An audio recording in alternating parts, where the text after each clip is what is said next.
I'm Tiff Needell. Welcome to the tutorial section. The tutorial section of the game allows you to learn the best way around the world's best racing circuits. I'll guide you through each corner. By the time I've finished with you, you'll be ready to take on the pros in a real race. So, what are you waiting for? Choose your circuit and put the pedal to the metal.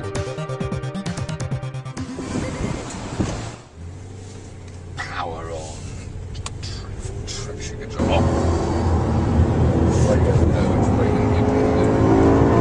It's funny because a lot of people doing the red letter days seem to be going at a standard pace. That's more like you drive one way and then you flick the other and I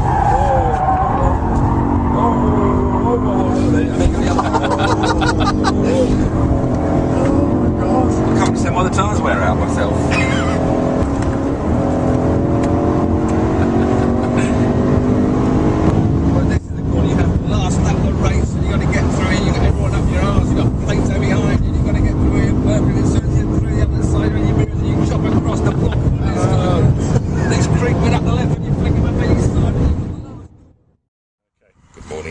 Tiff, thanks for sparing your time today. I really appreciate it. I suppose I've always been a big fan, seeing you on Top Gear years ago, all the rest of it thrashing around. The good old Top Gear, that was, not this new years ago light entertainment show. Me, I took all the money I'd saved as a schoolboy, doing petrol pump in the winter and a bigger postman, and go as soon as I was 17, left school, went to the racing driving school at Brands Hatch and paid my money to go round Brands Hatch, little singles, a bit like what people are doing today at Thruxton where we are. Yeah. Just paying for that initial trial you can buy on a red letter day nowadays or whatever, and then I started doing some school races with all the money I had, just to sort of try and meet someone that would buy me a racing car and make me a proper racing driver. So from there you went in your Formula Ford, you won your Formula Ford car. How did you get on once you got Well, then I smashed and crashed Formula Fords around Britain for about 5 years. So instead of the karting that Lewis Hamilton and Jenson Button did, you know, because to be karting, you still got to have a dad to drive you to karting because you're under 17. But in my day, you couldn't race cars until you were 17 anyway. You had to have a road driving licence. So the karting was so strong those days.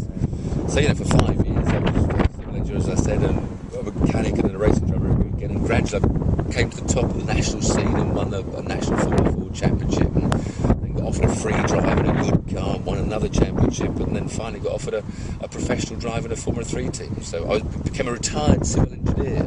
The trouble is, every year, there's this motorsports, this huge mountain, So every year there are about 10 new brilliant young kids around, but maybe some years there are no slots.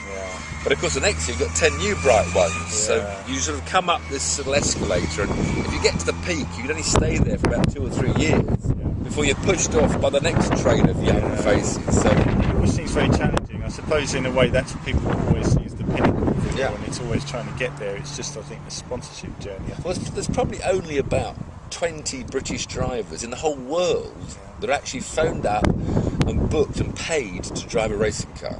And most of the other drivers, you have to bring the sponsorship with you. I became a hired hand when the Grand Prix dream failed. I then just raced all over the world for start money, prize money, and had a fantastic life. Didn't make the superstar or the super money of a Grand Prix driver, but had wonderful fun racing. And it was while I was racing that Top Gear then picked me up as the first tame racing driver, the Blueprint Stig, I guess they call it. But, so the first real peak of Top Gear was the mid-90s, when we had the same sort of viewing as they have now. But then Jeremy decided he was going to be a chat show host. I'm fed up with driving cars around corners on television. So off he went, and the figures went down a bit. And Quentin said he was going to be a multi-millionaire doing internet car sales, so he disappeared. And the figures went a bit down. But it was still the best watched, BBC Two show. But a new controller came along, it's Jane Rooney. We don't think she liked cars on telly, so she said, I'm taking Top Gear off BBC Two, it doesn't suit me at the moment, We think she never watched the cars ever back on BBC Two. So then, of course, the BBC were embarrassed. Miss Ruth had to do something, so how do I get Top Gear back? And the only answer was to get Jeremy back, which cost a fortune, I might add. But, so it was brilliant because we got Jeremy back doing Top Gear, which is fantastic because that's what Jeremy does best, is his cars, and we've now got 2 good car shows, so it's all good fun. But you've driven a lot of phenomenal sports cars in your time. What's some of the most fantastic things since you've had it? Still the McLaren F1 supercar. That's the supercar for me. The 2 seats there, the central driving position like a Formula 1 car. It's all mechanical. It's manual gearbox, no power assistance. So that to me is the dream. To me, the best supercar on the market now is the Zonda. Pagani Zondas you can still buy. To me, the supercar I'd buy if I had the million. They're the one. Splash. They're the one you would go for. The million cash to splash. Now, does it still excite you getting into it every time you see a new car? I mean, you've got, say, the Ferrari 458 Italia coming soon. Oh yeah, you approach that car. Does it? Excitement. See what this one's like. It's always a good buzz. Look into the future. What's the thing you haven't done yet? Oh, that's tricky. See, I'd like to have been a parachutist, but I've decided maybe my knees are a bit, I'd like to have surfed a big wave. I think that's tremendously cool. But in the automotive world, you've done the pinnacle, you've done everything. Oh yeah, I think I've done everything in the automotive. I just want to keep on driving. I just want to never stop driving cars. Yeah. Is taxis here? Taxis here. Well, as I will say, I still believe that you're a Stig at some point, even if you don't admit it. Fictitious program. Anyway, nice to meet you. Nice to meet you very much.